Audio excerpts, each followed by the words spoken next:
Hello everybody and welcome back to A Royal Reader. My name is Cedra and today I'm going to be doing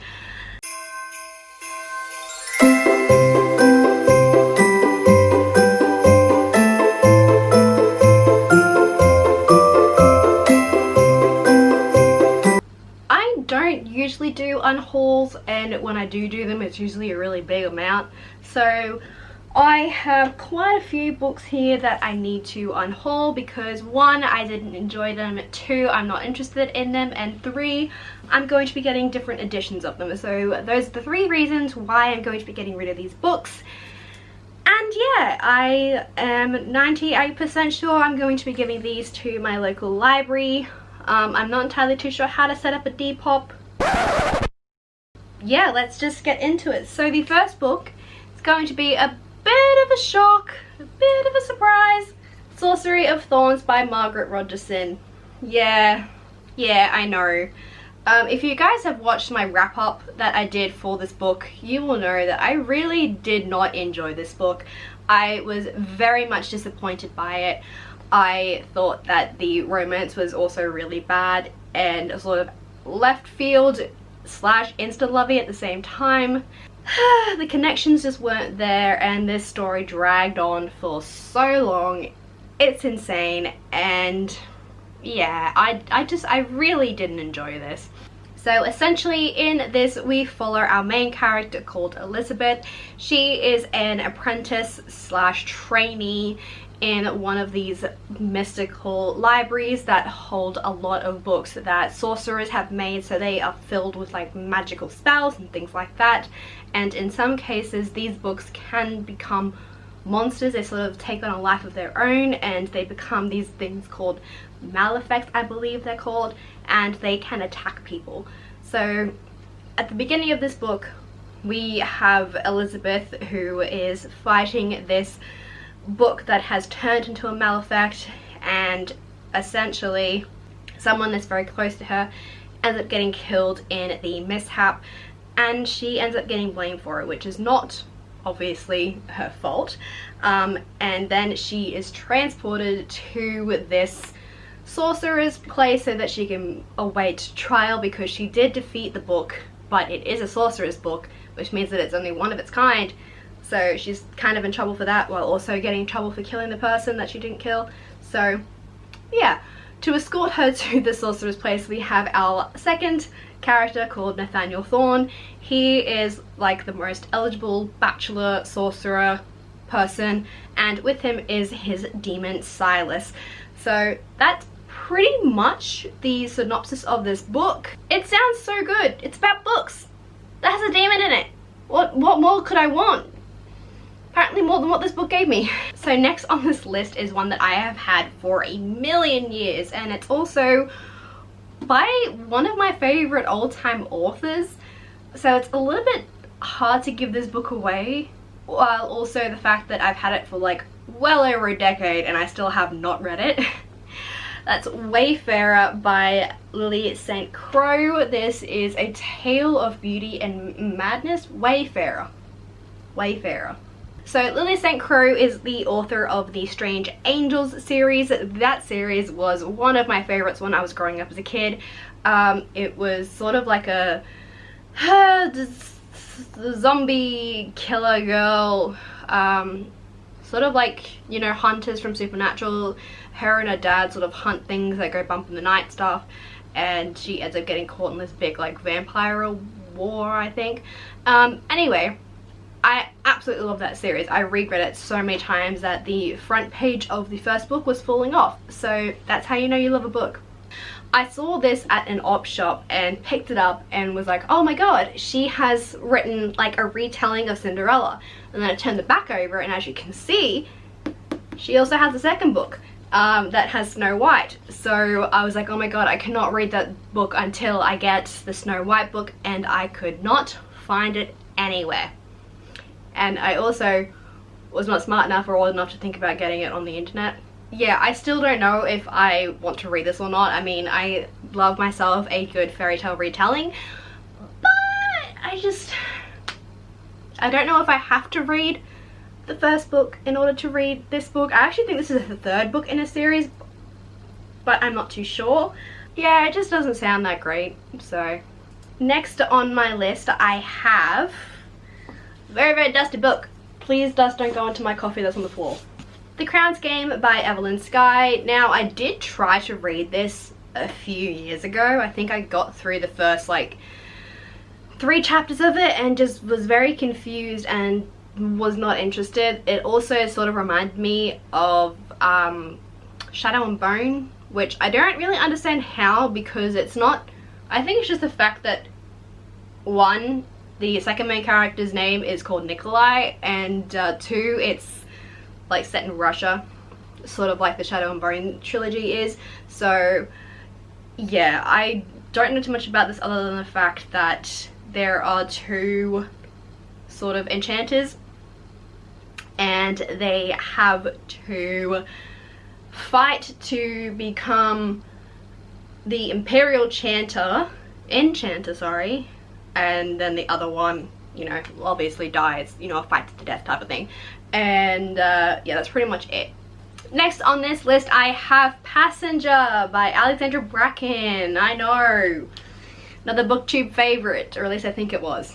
I don't know, yeah, I read this at the beginning of the year and boy was it such a disappointment. The romance was total insta love and it just was not the time traveling adventure I thought it was going to be, and the time travel in this did not make sense whatsoever. And it's a freaking big book. So yeah, did not like this. Next we have another one that I am still sort of on the fence about. I don't really know if I'm going to keep it or not, and that is An Enchantment of Ravens by Margaret Rogerson. I just have a feeling that Margaret Rogerson is just not an author for me. I DNF'd this one about 50 pages in, which is not that much because it's a very short book.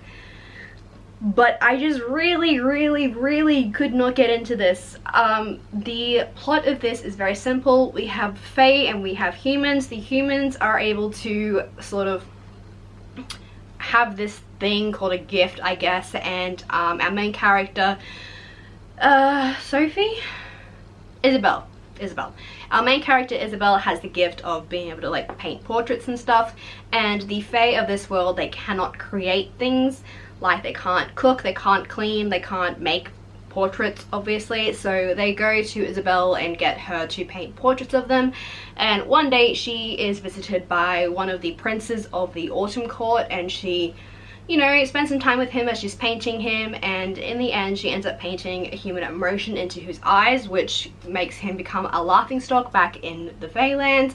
So he then kidnaps her and brings her to the Feylands so that she can stand trial for humiliating him essentially. I don't know how it ends. All I know is that it got really insta-lovey real quick, and it was just, there's no plot.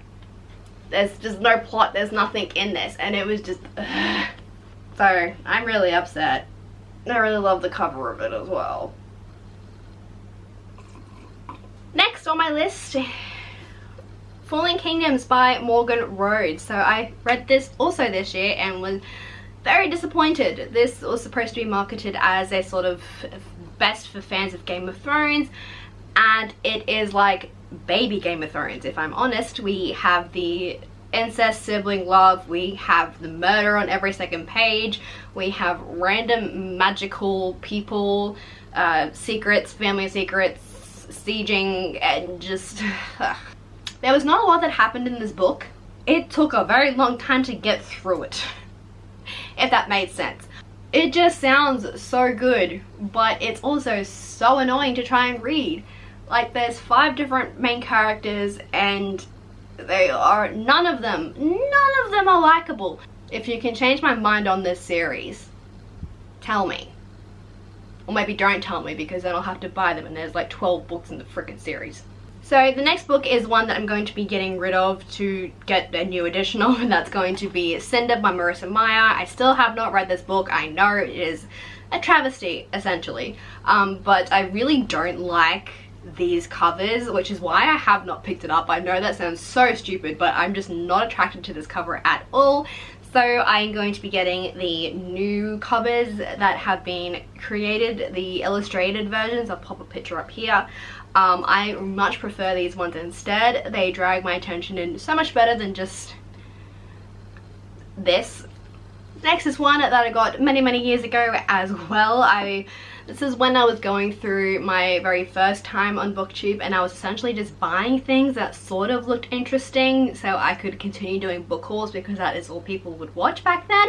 And that is going to be Ruined by Amington Terror. This sounded interesting until my mum pointed out that it sounded very much like Throne of Glass. Essentially, the back of this says that our main character's family has been killed, and so she is going to head to this kingdom to become the crown prince's betrothed and then kill him to get revenge on her family. Obviously, you know, she changes her mind as she falls in love with the prince and decides that she doesn't want to kill him. But yeah, I don't know why my mum thought this sounded like Throne of Glass. Maybe because she was an assassin or something or other. I'm not too sure. But yeah, just looking at this now, I don't think I'm going to enjoy this whatsoever. And the fact that Kira Cass has blurbed the back of this with a quote. Yeah. So next we have Heartless by Marissa Meyer. I read this. I enjoyed it. It was a fun, quick read. This is essentially a sort of retelling slash backstory as to how the Red Queen from Alice in Wonderland became the way she is, with the whole off with their head stuff. She wrote a book about that, and yeah, it didn't go the way I thought it was going to, and I don't know if I really enjoyed it or not. It was a fun, quick read, and yeah, I don't see myself rereading it ever again. I think I've read this for a read-along or a reading challenge or something, so yeah. Next is another book that I think I read for the same readathon that I was doing for Heartless, and that is this, The Witch's Kiss. This it sounds like it has promise, but it is so cringy. I could not get through the first chapter. I'm not kidding. It is written such... It is so cringy. It's set in England, I know that much, because they just use English slang words, and it feels like one of those early 2000 rom-coms that are just really cringy and you can't look away from how bad it is. So I didn't make it through even the first 20 pages of this, so yeah. Next we have a book here that I think I'm going to be getting the second edition of. I'm not too sure. I have read this, don't really recall it. I think I only gave it 3 out of 5 stars, and that is going to be Truthwitch by Susan Dennard. This is the hardback first edition that was published. I don't think the rest of the series is published in hardbacks that have this sort of cover on it, and so I'm going to be getting rid of this one so I can get a matching set, because I hate not having a matching set. It's a thing, okay? It's a thing that I have. And also I don't know if I want to continue it or not. I think I had trouble with the reading, with the writing of this, so I don't know if I'm going to enjoy it again or not if I reread it. So yeah, let me know if I should. I don't know. Everybody seems to like this and I really didn't, but I don't know if that's also because I was sort of stuck in a reading slump, a Sarah J Maas reading slump when I read this, so I don't know. Next is probably my biggest disappointment of the year, and I'm not kidding. A Court of Miracles by Kester Grant. This was such a disappointment for me. I am a massive fan of Les Mis, the musical, and so when I heard that they were going to be publishing a sort of retelling of Les Mis, I was super psyched, and you can imagine my surprise when I got this and it was nothing like Les Mis. This essentially has like 2 of the main characters from Les Mis, but their personalities and the entire backstory has completely changed, and there is nothing similar about this book and Les Mis apart from the fact that it's set during the French Revolution, and there's a guy called Jean Valjean and he gets chased by police department. So in this we have our main character called Nina. She is essentially going into the underworld court system that has a whole bunch of different guilds for different things. So there's thieves, there's like, you know, truth seekers who essentially are, I guess, are sort of like prostitutes.